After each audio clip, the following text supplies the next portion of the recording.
preach first, and then you get, the kids are going to come in. Are you sure you know? No. You didn't have to go in and hunt it.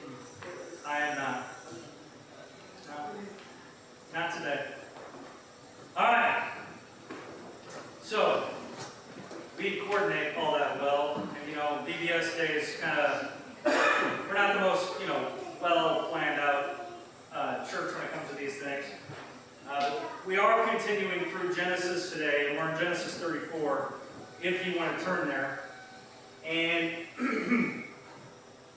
hopefully you've been here, but if you haven't, some of this, I'm going to tell some backstory so that we make sure we understand what's going on, because this chapter is disturbing.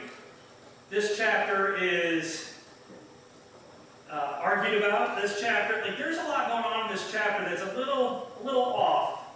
And it's one of those things that when we look at the Bible, I'm going to say it again, there's things that are prescriptive and descriptive.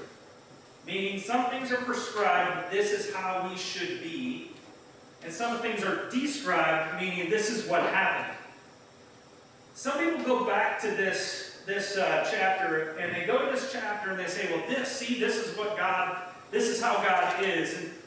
And you're going to notice something in this chapter is there's not really a whole lot of turning to the Lord to figure out how to handle these difficult situations. There's a lot of people acting out in the flesh in this one. So I want to reflect a little bit. I want to reflect a little bit on Jacob and all of his predecessors and all of the things. So we have Abraham, right? Abraham was father Abraham and many sons. The Abrahamic religions, and then he had a son Isaac, but he had another son. When God promised him a son and promised him that there was one on the way, but instead of waiting and having it with his wife, he got a little antsy and wanted to do things his way. And his wife's like, I'm getting old. You need to have a baby with my slave, and you need to do that. And we did, and God's like, that's not what I had in mind. And so, that kind of created an issue. But then he had Isaac, and then Isaac was born, and Isaac had Esau and Jacob, the twins. And Jacob's the man we're talking about. Esau and Jacob, they kind of had it out with each other. They didn't really get along, and Jacob tricked Esau. And Jacob just kept doing one thing after another thing to kind of get his way and make things happen. And so he kept trying to get the right results, but he didn't care how he got there. And then we talked, I think it was last week, when he wrestled with God, and we had this transformation moment of Jacob where he all of a sudden realized that he couldn't get the blessings on his own, that he needed God to actually do that. And we had this moment where Jacob turns into kind of the man of God that he would have him be. And so Jacob's a little older. He's got 12 sons, right? We went through it. He's got some daughters. He's got 12 sons. These are going to be the 12 tribes of Israel. They're kind of the leader of these tribes. And last week we talked about how he kind of made his father-in-law mad, and he had to flee him, but he was going towards his brother who wanted to murder him. And so he's in this situation where he finally just says, okay, God, I'm going to do it your way. And he confronts his brother Esau, and Esau just embraces him and loves him and hugs him, and he kind of is like, well, that's not how I thought things were going to go.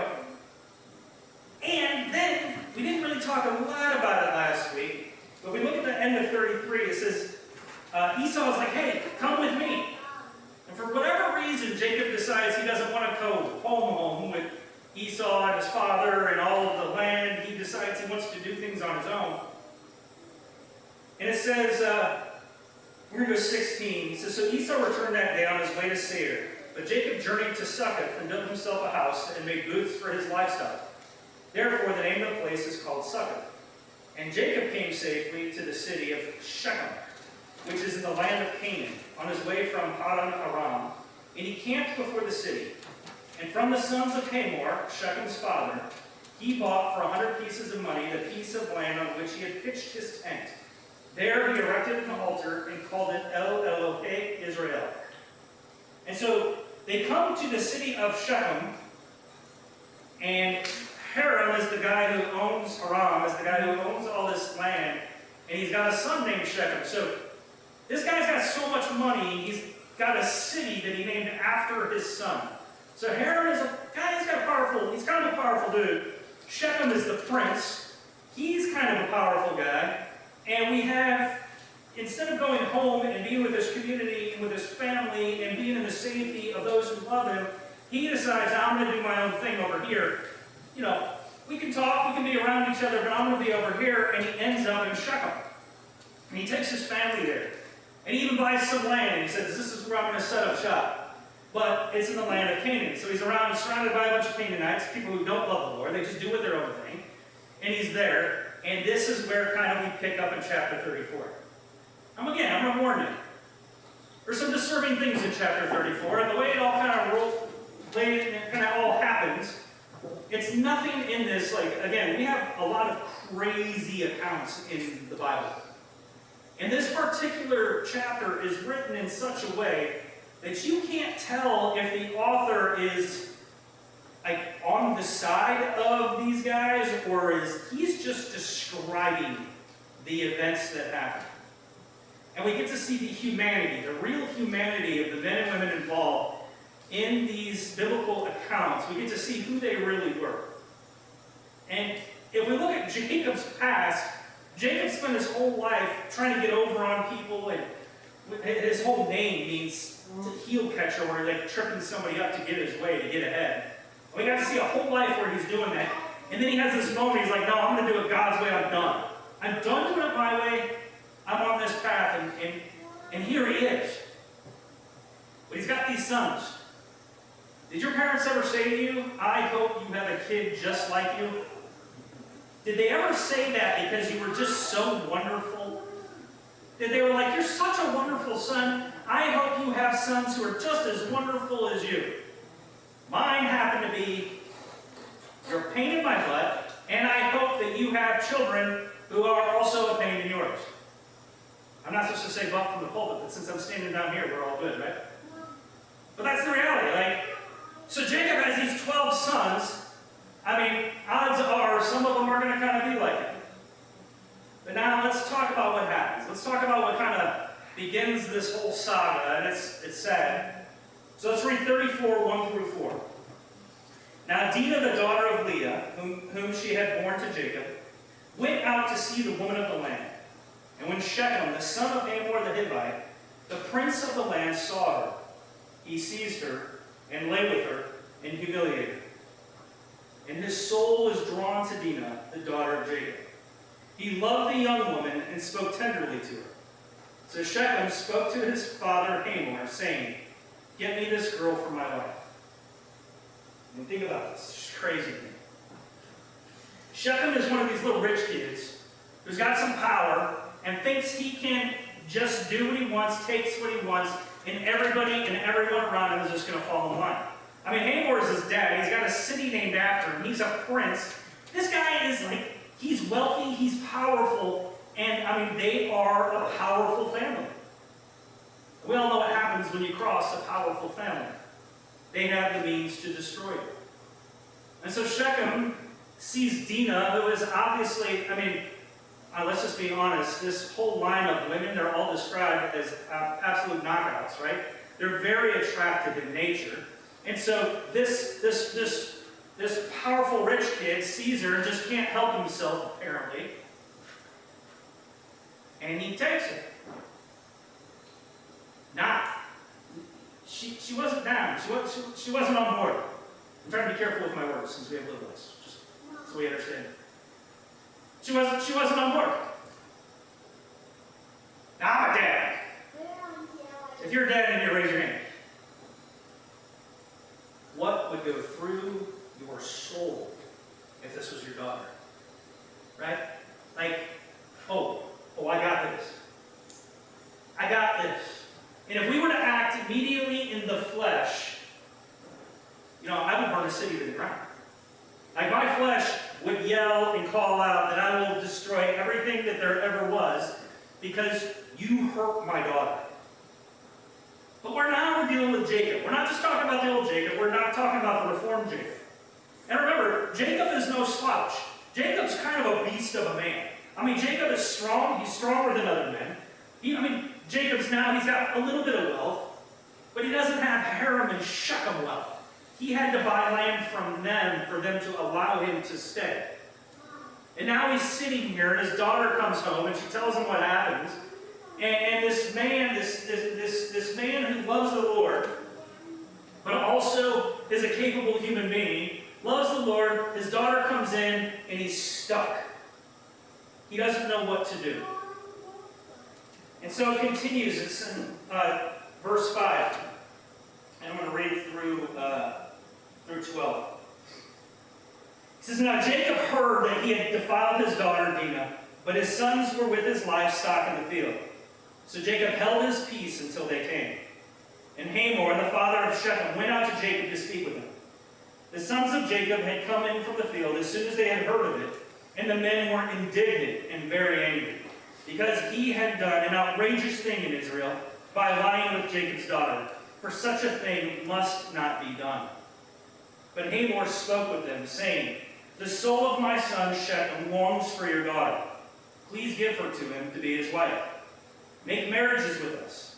Give your daughters to us, and take our daughters for yourselves. You shall dwell with us, and the land shall be open to you. Dwell and trade in it, and get property in it.' Shechem also said to her father and to her brothers, 'Let me find favor in your eyes, and whatever you say to me I will give. Ask me for as great a bride price and gift as you will, and I will give whatever you say to me. Only give me the young woman to be my wife.'" Rich people, right? Like, not only am I going to, is my son just going to take what he wants, but Dad finds out. I'm assuming Hamor is, Shechem, he found out about Shechem. He's like, "You did what?" He's like, "All right, I'm going to fix this. I'm going to fix this." And he goes to Jacob, and he's like, "Look, as long as I just throw enough money at him, this all goes away." I mean, we can look at our society today, and we can know that this is absolutely the case. I just throw enough money at it, it's going to go away. And Jacob is stuck. Jacob, his sons are away. And so when they say his sons, it's not just like the single man. It's that man and all his boys. It's that dude and his guys and the houses they had built. And so he's sitting there, he's like, "I can't do nothing until they come home." But Jacob knows. Jacob, when we talk about virtues, Jacob is a prudent man. He's got prudence. He's got wisdom. He knows that if he acts in the flesh, there is no winning. And what I mean by winning is that if he acts in the flesh, they can come down on everything he is and owns, his entire clan, and legitimately wipe them off the face of the earth.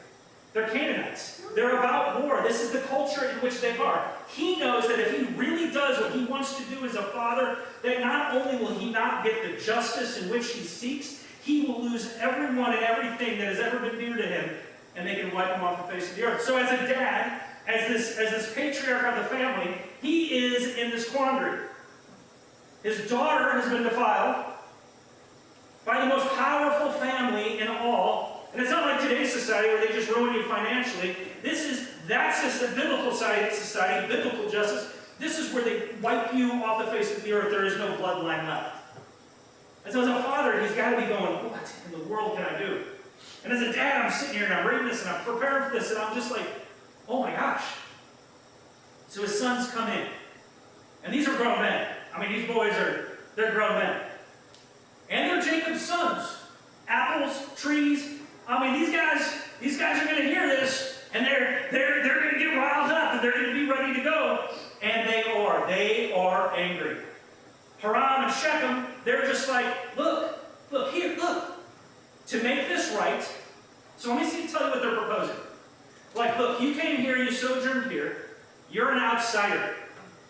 You're not going to own land, you're not going to trade with us unless we tell you can't. Literally, you exist because we are giving you permission to exist until we no longer give you that permission. That's where you stand right now.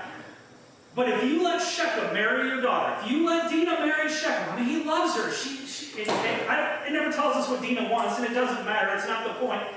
I mean, it is partly, it matters. Let me take that back. It matters.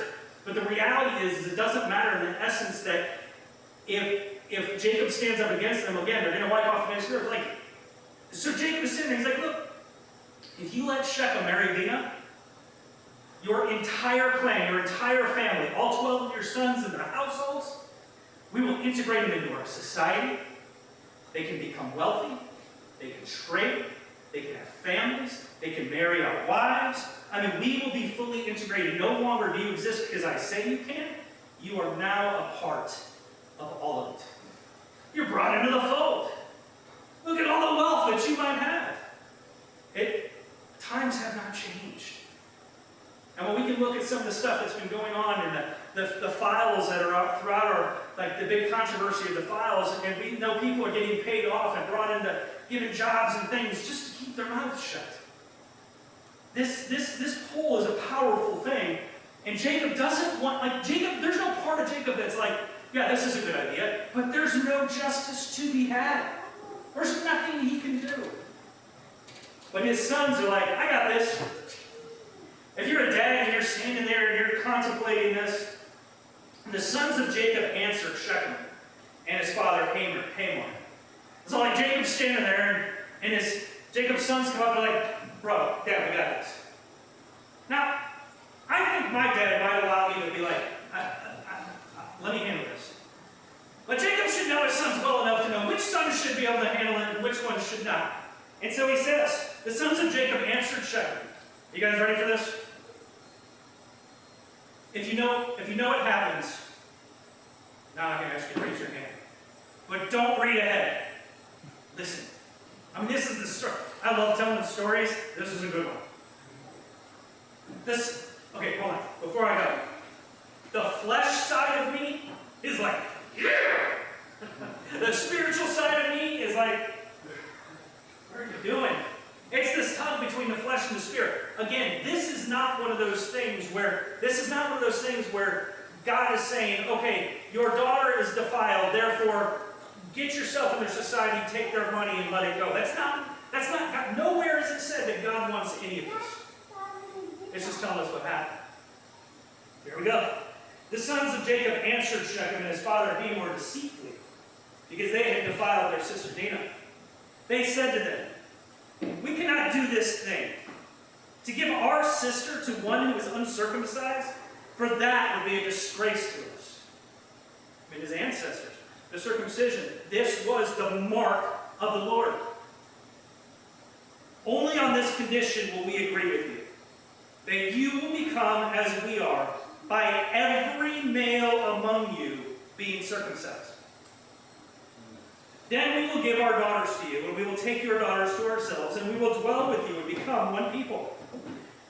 But if you will not listen to us and be circumcised, then we will take our daughter, and we will be gone. Their words pleased Hamor and Hamor's son Shechem, and the young man did not delay to do the thing. It says to do the thing. Not delay to do the thing, because he delighted in Jacob's daughter. Now he was the most honored of all of his father's house. So Hamor and his son Shechem came to the gate of the city and spoke to the men of their city, saying, these men are at peace with us. Let them dwell in the land and trade in it, for behold, the land is large enough for them. Let us take their daughters as wives, and let us give them our daughters.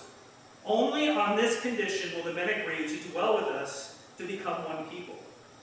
When every male among us is circumcised, as they are circumcised, will not their livestock, their property, and all their beasts be ours? Only let us agree with them, and they will dwell with us. And all went out to the gate of the city, listened to Hamor and his son Shechem. And every male was circumcised, all who went out of the gate of the city. Okay, I cannot stress enough how powerful this family is. I mean, this is king and prince. And Jacob has got to be listening. Jacob's got to be listening to his sons going, well, that would make them amongst us, kind of. But he didn't mention worship our God, but Jacob's got to be standing by going, well, maybe this will change them morally, and maybe we can come together. Maybe. But he doesn't say what Jacob says. But Hamor and Shechem's like, you mean all I have to do is get circumcised for the girl? I will do anything because I love her. Bro, if you loved her, this would have gone a totally different way. You're kind of a scumbag. So the flesh side of me is like, what is happening right now? Because if you don't know what happens next, you got to be sitting here going, what? Well, you're going to let them have the mark of the one and only true God through the covenant with him? Or are you crazy? Shechem, Hamor, they're like, I'm in. Well, snip, snip. All the men, all the men. Everyone is saying, I'm in. You guys are our leaders. We have to do it. We really probably don't have much of a choice. Honestly, it's probably that or death. We're in. So the entire city, every man that there is, gets circumcised.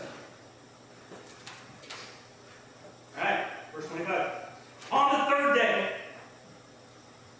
Now, you got to remember, they've never done this before. They don't know what to expect.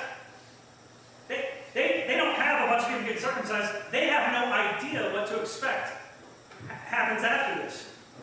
But on the third day, when they were sore, they must have been real sore, two of the sons of Jacob, Simeon and Levi, Dinah's brothers, took their swords and came against the city while it felt secure and killed all the males.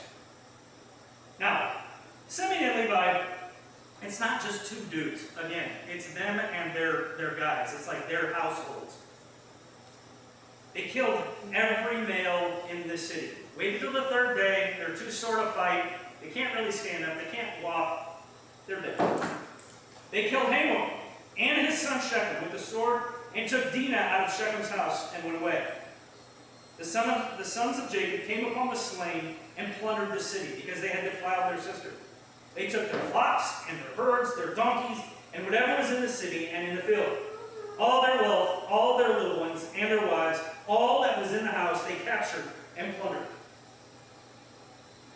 Then Jacob said to Simeon and Levi, you have brought trouble on me by making me stink to the inhabitants of the land. The Canaanites and the Perizzites, my numbers are few, and if they gather themselves against me and attack me, I shall be destroyed, both I and my household. But they said, should he treat our sister like a prostitute? I mean, like Simeon and Levi, 25-year-old Nick, holding the sword right behind him. Let's go! 46-year-old Nick, realizing everything that's at play, has to realize what you have done has threatened the life of Dinah and the children and the wives and the sons and the daughters and the sheep.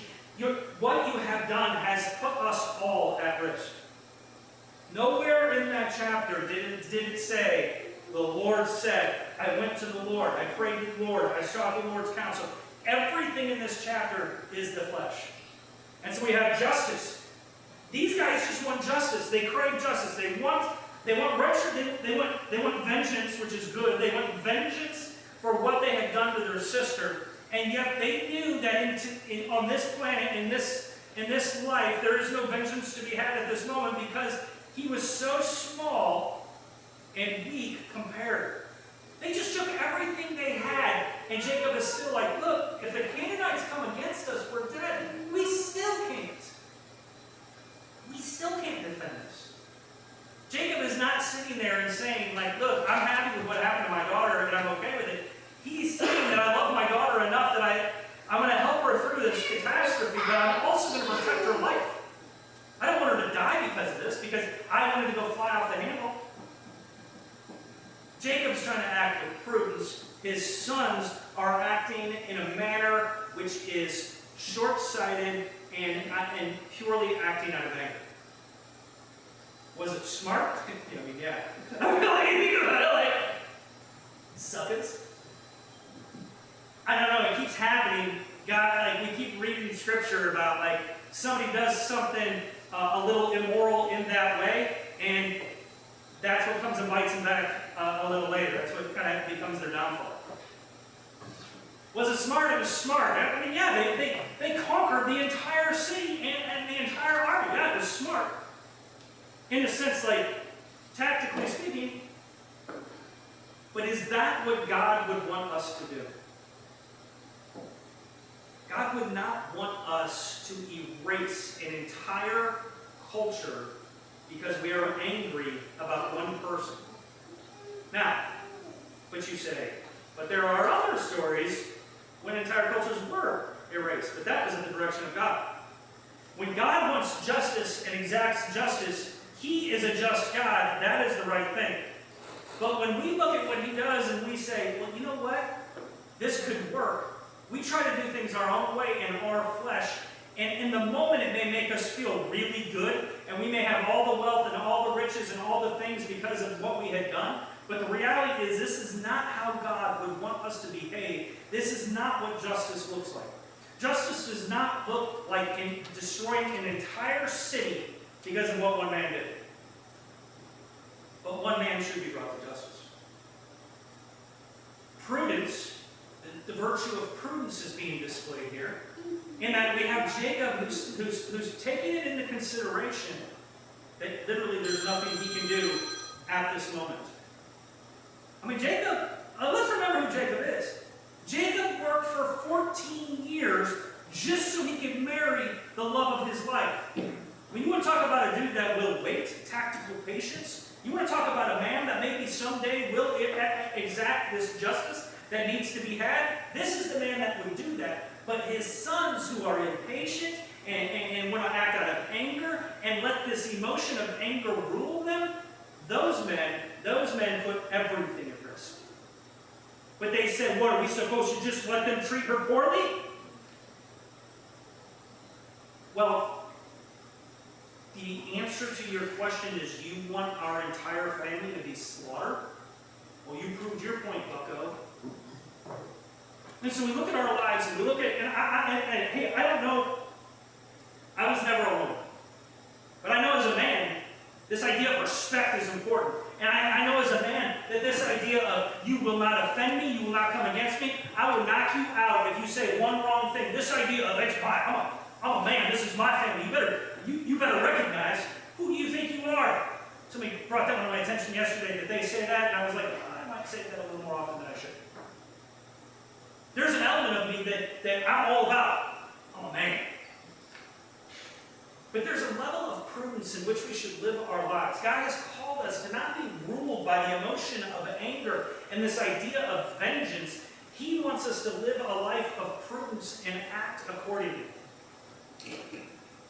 Is it unloving for Jacob to not do what happened because his daughter was defiled? No, it's not unloving. He loves his daughter. He loves Dinah. Obviously, they're a tight family. The brothers love Dinah. No, they love her. They love her. They need to protect her from this point forward. And they may not get the justice in which they deserve at this moment. But there's a verse that says that I am your God and vengeance is mine. If you believe in the Almighty, one day that vengeance, that justice will be served one way or the other. I'm not saying we just let everything go. We live in a society, justice is good, but we should not go after justice for the sake of our entire family being slaughtered. That is not the prudent thing. It is not the loving thing for our family. It is not the right thing. And so people will read this. I've heard people read this and they say, oh, don't you know about Jacob and Dinah? I'm like, well, yeah. Like, this is one of the examples people use. Like, they don't treat women well. Well, Dinah was not treated well, but what do you mean? They're like, that dude sold his daughter. He was prepared to sell his daughter for everything, and she was defiled. He was willing to just sell his daughter for all of these goods. I'm like, that's not what the story is telling us. That's not what happened. And Jacob is not only here does Jacob say, look, you brought pain upon our family, you brought trouble, but later when he's blessing his sons, he talks about these two in particular, and he says, I will not bless you because of what you did. Nowhere, anywhere, do they look at this entire situation and say that the execution of this entire city was a good thing and a godly thing. But I tell you, the first time I read it, I was like, yeah, that's what should have happened. The flesh side of me says, yeah, that's everything about that. You hurt a child, or you hurt my daughter, or you hurt a girl. I think you deserve what you get. But it's not justice. Justice should not be carried out with anger in any way.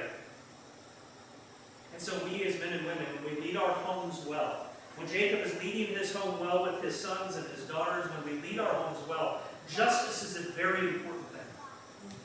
Our children mess up, it is our responsibility to correct them. It is not our responsibility to correct them, execute vengeance or justice in anger. We should never do that. Anger is one of those things that is absolutely makes it so you cannot think clearly or discipline properly. Now, I got a face. Have I ever disciplined my children out of anger? Sure. But it's very, very, very rare. Do my children think I'm angry? Absolutely. The tone of my voice and the level at which I talk is a tool in which I use to make sure they know when I mean business and when I don't. But if I'm angry, I'm out of control. That is not a good thing. When we rule our homes, when we talk to our children, it should be in love with no anger. If we are seeking justice, it should be rightly so. Punishment should fit the crime. Jacob, when you become a mature human being, you start thinking about the bigger picture. You start thinking about what this child is going to turn into and what lessons do I want to teach them. Do I want to teach them that spilled milk is something I should freak out about and they should cry about? But they weren't paying attention. They're children. But they shouldn't have spilled it. I just told them. But they're children. And do you, regardless of any of the circumstances, do you want them to think that spilled milk is something to cry over and something that I should flip my lid about? His sons are showing that exact behavior. Oh, how dare you! How dare you insult me? But Jacob stands back and he says, big picture. I want to protect my sons, I want to protect my daughter, I want to care for her, I want to love her. And it never says that Jacob agreed to this deal. Jacob was never on board. It never tells us what Jacob wanted to do. It just tells us what the sons wanted to do, did, and then followed through with it. While this is not a prescription of how we should act, it is a great example of how we should lead our own households and homes. If we teach our children to be ruled by anger and flip out over silly things, then that's what they're going to carry through, and maybe they go someday execute an entire city. And hopefully in today's age, that's not what happens, but I don't know, you never really never know. This is a great example. And it's funny because Jacob did all of those things, and there's this moment, and he sees it, and he's just like, oh, my mom was right. I got a kid just like me. Because Jacob just couldn't figure out how to follow God's will and glorify Him in the way that God would have him do it. And so we can look at this exactly the same way. We evaluate our lives, we evaluate our families, we evaluate our households. Justice is important. Justice is good.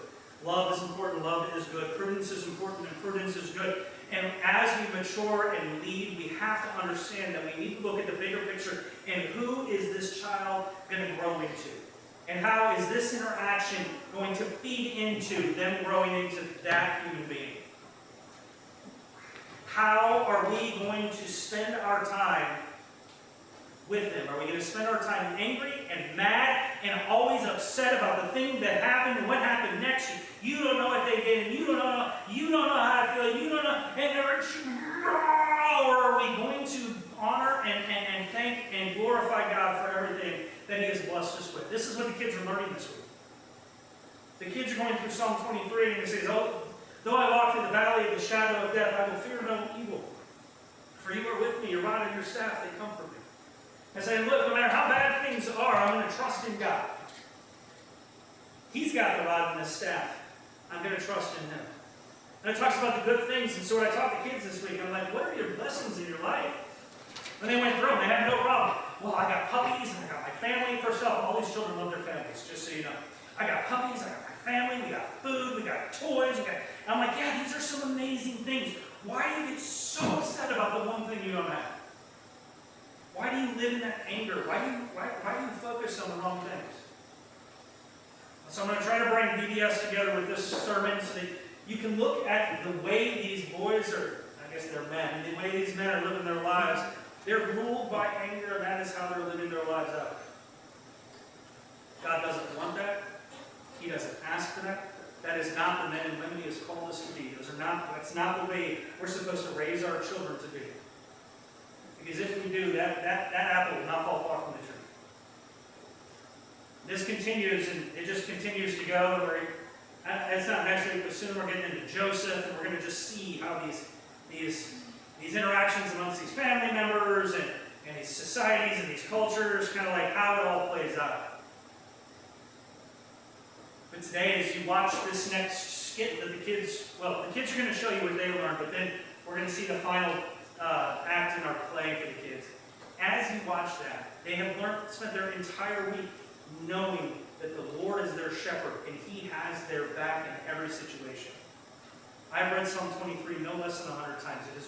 It is one of my favorite scriptures because it has gotten me through so many difficult times. And we read about Jacob. It's a difficult time. And none of them turn to the Lord. They take it on their own and they do what they think is the right thing to do. And it was not.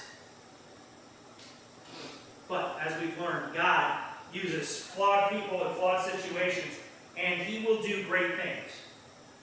I will tell you, these guys still are one of the 12 tribes. They have many babies, and they build their tribe out. God still uses them. But He never once said, this is good or this is right. And I think in our homes, sometimes we mix that up. In our homes, we see these good kids, or we see these good things happen, and we say, see? Everything I did wasn't so bad. No, God can do some amazing things. And we look at our pasts and we say, look, you know how bad I was and how wrong I was and how much I went through? I can't do anything good. But all of these men, all of these women, they had those messed up pasts as well, and He can do amazing things. We're not defined by that. Our children aren't defined by that. We don't get to look at the outcome and say, well, see, everything I did to get here was okay. No, God is a powerful God, and He will take situations. He will make those bad situations, and He will make them good. So this morning, as the kids come in here, and they're excited, and they get to show us all the things that they learned, and they've been pretty off the hook this week. They're ready to go. Maybe it's the end of the week. Maybe they're tired. I doubt it. But as they do that, just remember what they learned and let's apply it to our lives. Let's look at Jacob and his sons and realize that we don't want to be ruled by these emotions of anger, but we should honor Him and glorify Him and seek Him in every decision that we make and how we act. If we do it on our own, we might do it completely wrong. Please pray with me. Father God, I want to praise You and I want to thank You for just Your Scripture and the accounts which we get to see, the humanity of each one of these people that we read about. It's so important. I mean, it does my soul so good. Because I know I am by far not perfect. And I know some of the thoughts and the ideas I have, Lord, and I question myself. But I look at just the sheer humanity of the men that we're here because of, Lord. And I just thank You for using us flawed people to do amazing things, to raise incredible families, to shepherd well, Lord, and to honor You and glorify You and serve You well. Father, I praise You and I thank You for this morning, for the opportunity to pour into these kids.